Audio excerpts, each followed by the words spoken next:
introduction. August 7th. Yep. Hi, Mom. It's your mother's birthday. Happy birthday. My birthday's in 6 days. That's the 13th. Yeah, George will be 1 year crustier. Yep. Now, real quick before we get on to the show, hats off to, God, I gotta stop saying that. It sounds so stupid. Hats off to. Congratulations to Spence. You did an excellent job. You had a bodybuilding competition last night. My man, you looked peeled. Perfect. Yeah. If he was in his weight class, he would have won his weight class and then battled for the overall. I think the kid who was 20 won the whole thing. He was crazy.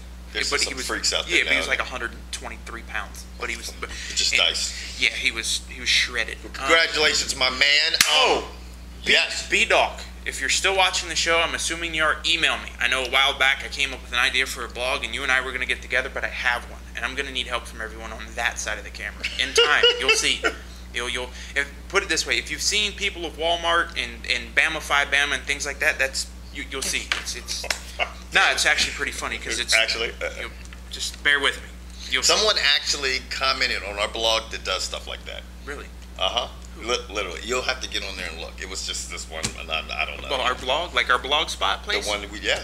Oh yeah. Well, liked it, not comment, liked it. And then, for you people who come to YouTube and you don't want to get caught up on this, it's easier to actually if you go to our blog because they're bam, bam, bam, bam, bam in a row, and you can just hit play. Yeah, it's easy. Yeah. It makes it simple. Now, let's get on to UFC 133, which happened last night. It was pretty good card. It was a pretty decent card. I DVR'd it so I could come home and watch it. And meanwhile, I'm telling you results and shit. I'm like, yeah, damn, this motherfucker bad as shit, George. And you're like, dude, I'm DVR'd it. Shut the fuck out. But it doesn't matter because Twitter. Didn't go to my phone. Oh, for real? You had the shit on lockdown? Well, let's start out with Rory McDonald, who I'm really high on because this guy. He's 22 years old. He's only had one loss, and actually his one loss was to Carlos Condit when he was 20 years old. But other than that, he has an unblemished record. And it continued last night when he just basically worked Mike Powell in the first round. He's like one of these part of this new breed of fighters that you're seeing that are just, and a lot of these guys were young when they got started, but they're just impressive as shit. He's strong as shit. He's quick as shit. And it looked like he was just way too much for Mike Powell. He tried to shoot it on him a couple times. He couldn't. He stuffed him. He couldn't. He just was stronger than him, and then basically started using those hands, and it was a wrap. Now, that leads me to this question. Okay. Who has the best all-around MMA gym on the planet right now? If somebody said, here's an unlimited amount of cash, an unlimited amount of time, you can go train at any gym you want, where would you go? Jimmy's mom's. That shit is fucking off the fucking chuck thistle. No, I'm just Her gym's a little small. It's one-on-one personal training. Usually a naked wrestler. I'm sorry. No, in all seriousness. Okay. I'd say you gotta go to Greg Jackson. Still, yeah. I think personally, I'm gonna go to TriStar in Canada. Yeah. They seem to be putting shit together. Who is in their camp? Rory McDonald, GSP. They said someone else went up there to start training. It seems like Ben Stiller. The Ben Stiller looking motherfucker. Little dude. Florian. Yeah, I think Kenny Florian went up there. Or somebody else was going up to Canada to fucking train. Right. And maybe it's not Kenny Florian. They mentioned it last night. Sorry, I was half awake. I got home late. I actually fell asleep through two of them. Had to rewind it. Right. Anyway, I'm going to TriStar. Right. So my question to you folks, if you had an unlimited amount of cash, you could go to any MMA gym you would want, where would you want to go besides Evolve Academy right here in Gaithersburg? Just slip that little shout out in there. Anyway, moving on. The next fight was let's talk about one undercard fight. Here's a fighter who has taken some of our best verbal jabs, probably because you can't hear them, and rolled with the punches and done his best and been a company man and gone through the Ultimate Fighter, but now he's had 2 losses in a row and he's progressively looking worse. Well, who we're talking about is Matt Hamill. Matt Hamill is obviously he fought Rampage and looked like shit. Yeah. And got TKO'd last night. He got TKO'd last night. You know what? To me, it might have been an example of Matt Hamill just jumping back into another fight too quickly. He didn't have a lot of time off, in my opinion, between this last fight and this fight. And sometimes you go in and you fight these guys, you're not on the main card. It's not an opponent that you really know a lot about or you really prepare a lot for. And all of a sudden you get fucking caught. Because any of these guys, we fucking give everybody a hard time because that's our fucking nature in our show and stuff like this. But anybody that's a professional MMA fighter is a bad motherfucker. Right. You know, and they're going to be able to light you up on any given night. If you're not on your A game, you will get fucked up. And that's what could have happened. So here, my question: he fights at 205. Is it possible for him to cut down to 185? Just for a change of scenery, a change of opponents? Because it looks like he's having a tough time at 205. I mean, Matt Hamill, if he could get down to 185, I don't see why he could. I mean, he is a big boy, but I mean, there's other guys that are sucking weight to 85. I mean, if Marquardt can cut the 170, maybe he could. It's just an idea. I mean, I hate to see I think Matt Hamill as a middleweight would be really good. But I think if he doesn't either reinvent himself or find a new spark or take 6 months off or some time away, a new spark, something, a new flame, anything, a new girl. He needs something. He a fire under his ass, a change of camp. He just fire under your ass. Eat some Mexican. That'll put a fire under your ass. Jorge Rivera versus Philippou. That fight actually, those guys just bam. They were like two battering rams the whole night. They locked up. Special. It really was. I mean, I'm sure you and Jimmy love that shit. Right. It was a good fight, and it ended up going. The split decision ended up going to Philippou. It's not much else to talk about it than that. Ebersol basically is a fucking character, dude. He's funny with that big ass arrow on his chest. He ground and pounded Dennis Hallman into a loss, and that's actually his ninth straight victory. Ebersol's on a roll. Ebersol, according to Wikipedia, has 48 MMA wins. 48 MMA and 9 straight victories right now. He's on the roll. Yeah. I don't know, something about that arrow. He needs to keep that shit on his fucking chest. At $170, where's that rolling him to? Huh? At 170 pounds. You know who I'd love to see him fight? Who? Roy McDonald. That actually would probably be a pretty good fight. Yeah. I mean, George and I had a conversation earlier before we actually turned the camera on, and we're like, you know what? And we're not saying this in a negative way towards GSP. We just want GSP to get out of the welterweight class. Right. Because at this point in time, nobody can beat him as a welterweight. Well, for instance, like Rory McDonald, 22, up-and-comer, fights at 170. GSP fights at 170. They train in the same camp. I don't care if Rory McDonald wins his next 37 fights. He's not going to fight GSP. He's not going to fight GSP. I mean, so with GSP finally switching weight classes sometime in 2032, Rory McDonald might be 40 by the time he gets a shot at the 170 belt. I just, you know, and now I'm to the point where I'm like, just take your time and get out of the class. Like, go to middleweight, because it's going to be exciting fights and stuff like this. It would mix it up a lot. You'd have some new blood in the welterweight, but right now it's just nothing there. Who's GSP got online next? It's Diaz, isn't it? Yeah. Yeah. Okay. Now, Vitor Belfort looked awesome last night, but it might have been because who he was facing. And some people might not agree with me on that one, but Akiyama took his third straight loss. He has not looked good as late. Belfort, that's not discrediting Vitor Belfort, because he looked phenomenal. He looked quick. Once he got him hurt, he fucking just waxed his ass really quickly. But Akiyama has just not been. Akiyama is 1-3 since coming to the UFC. He beat Alan Belcher. Right, and where was Akiyama fighting before he came to the UFC? Dream, Heroes, Dream, Dynamite, Hero. Basically what I'm getting at, Japan. He was fighting in his backyard. It's becoming a very common theme. So here's another thing. For everyone who says how great Pride was and how come he's not making it? What's so different? What is so different from fighting in Japan and fighting over there and fighting in Pride, fighting UFC, in Dream, fighting in Dynamite, and then coming to the UFC? You know, when 3 or 4 years ago, if you watched the show, you would have, George and I ragged certain things about the UFC and stuff like this. But now, today, in 2011, the best fighters are in the UFC. And the by UFC far. stacked. They are stacked. They got the best fighter. It's becoming like the NFL. I was actually on the comment board, and I was like, this guy was like, oh, it's depressing because they're cutting these people and this and this. But I'm like, the bottom line is this.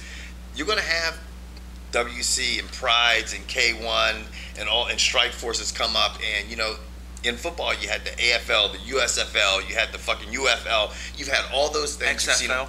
XFL, yeah, the Extreme Football League. Do you guys even remember the fucking Extreme Football League? Yeah, they had that shit. Vince McMahon. Yeah.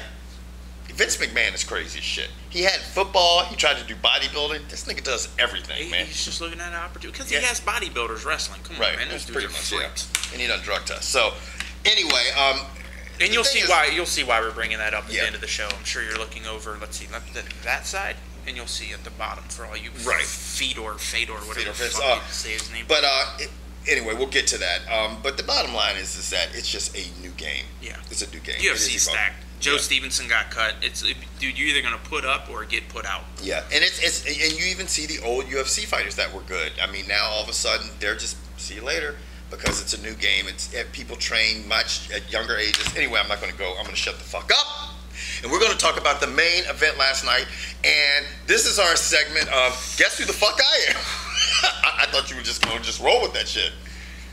Do it again. Can you get it? Rashad Sugar Evans. He looked good.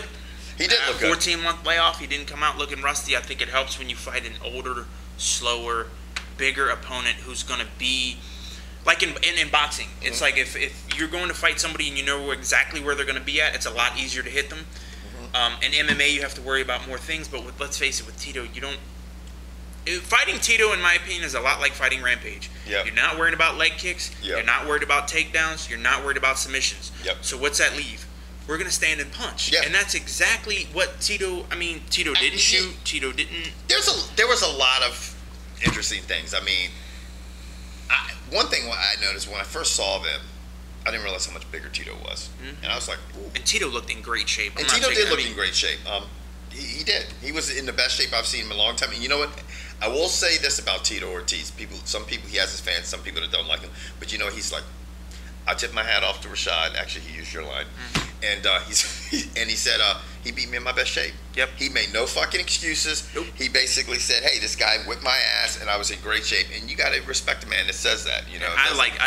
Tito Ortiz, in my opinion, has come a very long way from the brash young 205-pound champ to the adult he is today.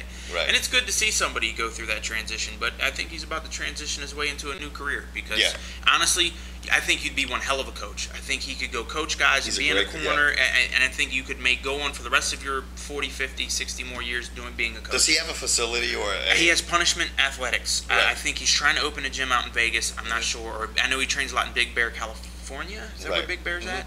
So somewhere out there. And let's face it, that's where all the fighters are at. It's warmer. You can train outside. You can train inside. You can train at high altitude. It's a lot. I hope he gets into the training game. I think he has about 2 more fights in the UFC because he's a fighter and that's what he likes to do. But and all these guys want to. There's always, when you're a fighter, there's always this little party that says I can make a comeback. I want to see him fight Rampage. That would be a good fight, I think. I really do think it would be a good fight. But I tell you what, Rashad just outclassed him. He was so quick. He moved. He stuck and moved. Even when he took him down, he slammed him. I was like, wow. You know, he's strong. He's strong. He's strong and quick. Now, when he hit him with that in the second round, with that knee to the sternum. If Tito was just thinking and would have just done this. If Tito puts his hand on the mat, Rashad can't knee him. That's all he had to do. Just put one other hand on the mat because you already had both knees down. I think he was thinking this shit is happening really fast because Rashad was like, just, and then it looked like when he hit him with that knee, it just was like, fuck it. Yeah, it was like popping a balloon. Yeah, it really was. What did you get out of this fight, though? See, I looked at Rashad, and Rashad looks good. I mean, you can't take that. Rashad looks. He was on his tiptoes. He was moving around, moving really well. He did not look like if you'd have told me that Rashad Evans hadn't fought in over a year, I'd have been shocked because he looked great. Now, but okay, are you going to say something about John Jones? Yes. I just exactly. John Jones is 2 inches taller than Tito, and he's got an 84-inch reach. Now, if you looked at the things that looked. When you watched the fight last night and you watched him, Tito didn't move really fast, but you did see the reach advantage and you saw the size. Now all of a sudden you're talking about a guy that moves fast as shit, and he's 2 inches taller. And his reach is 9. He's got 9 inches of reach. And for all you people out there, on Rashad, Rashad's is 70, like 75 inches. Yeah. John Jones is 84 and a half. And for you people who don't understand how that works, that means John Jones's body will be here, but his hand will be all up in Rashad's face. Yeah. And he won't be able to. So Rashad, like we said, he's going to have to get in close with what he did with Tito, scoop him up and take him down. Right. But Tito, no offense, has no ground game, not really going to submit you. And it's not a whole lot you have to worry about. Right. Tito made his living being on the other side, being in someone's ground, getting him up against the fence and pounding on him. Pound the fuck out of him. John Jones is very long, even if and he's crafty from his back. Right. If Rashad's in his guard, he's going to be way out here, and John Jones will be like. I think we're going to really get. I'm excited for UFC 135 to see him fight Rampage Jackson, just to see a seasoned, another guy who has been a former champion. And see what happens. Anyway. What's the last time? When last time a former champion went up against John Jones, what happened? Yeah. he got destroyed. And for Rampage to make excuses for Shogun, he just came off an injury. You know, no one goes into a fight 100%. That's the one thing I'm learning about the UFC. Everyone goes in there nicked, dinged, tweaked, twerked. If they can pass the physical, they're going to fight. And that makes MMA that much better, because I don't think boxers would do that, but I don't know. Maybe I'm wrong. Maybe there's boxers who go into the ring already hurt, but it seems like every MMA guy you're training this intense, especially MMA. You're training. It's a little bit different than boxing. You know, boxing you get hurt, but MMA you train for so many different avenues, man. And speaking of boxing, the old English guy retired. Ricky Hatton went straight from rehab to straight to retirement. That was a good idea. Yeah. You know, I mean, I'm sure the guy made a lot of money. He's a great fighter. I'm sure he snorted up a lot of money. And thank you for correcting me. And hopefully that shit will come to an end like his career did, so he won't be back and forth into rehab and stuff like this. Because I liked Ricky Hatton. I really did too. He was one of my favorite boxers because he got in there, he poured his heart into it, and he just would stand there and go toe to toe. He was one of my favorites. Did you just say toe to toe? No, toe to toe with you. I was like, oh, okay. Toe to toe. Never heard of it. Don't know what the fuck it means. Anyway, yeah. Best of luck to that guy. We have football this Thursday night, ladies and gentlemen. Yes, we do. Now, it's a preseason game and no one really gives a shit, but whatever. For us Americans, we're really excited about it. Now, and for you Brits who watch our show and don't really follow American football, give it a try. I've tried to watch soccer. It's tough. Maybe it's because it was the women, but. Right.